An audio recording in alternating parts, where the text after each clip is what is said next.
Ito yung pangalawang beses na babalik kami ni Diday sa schedule niya para sa family planning. Pero bago nga po ang lahat ng yan ay ipapakita at ipapaliwanag ko po sa inyo na kung bakit sa unang beses na pagpunta namin ay nai-reschedule nga ito. At para po sa kaalaman ng lahat, si Diday po ay nakapagpaturok na last 3 months ago. Last 3 months ago nga po ay pinaliwanag sa kanya na kailangan niyang bumalik pagkatapos ng 3 months para maturokan ulit at kailangan niyang dalahin yung papel na ibinigay sa kanya para kung sakali man na sa ibang lugar na siya magpapaturok, makikita dun sa papel kung kailan huling beses siyang nagpaturok at kung kailan ulit siya dapat bumalik para maturokan siya ulit ng another 3 months.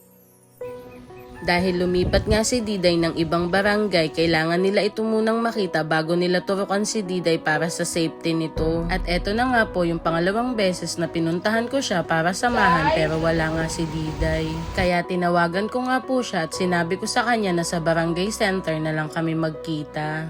At habang nag-aantay nga ako, nagulat ako sa pagdating ni Diday. Tingnan mo.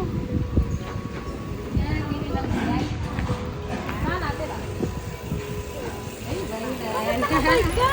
Wala po, tipid po sa pamasahe. Ha? Tipid po sa pamasahe. Tipid po.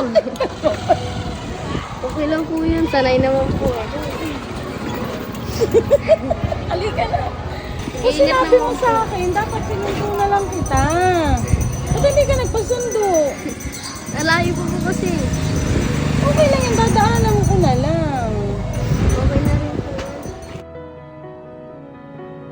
At sa tuwing magkikita nga kami ni Diday ay marami nga siyang kwento at lahat ng ito ay nakakatawa.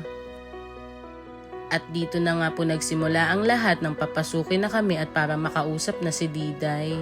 At dito nga ay kinausap siya at maraming itinanong tungkol sa kanila ni Baste.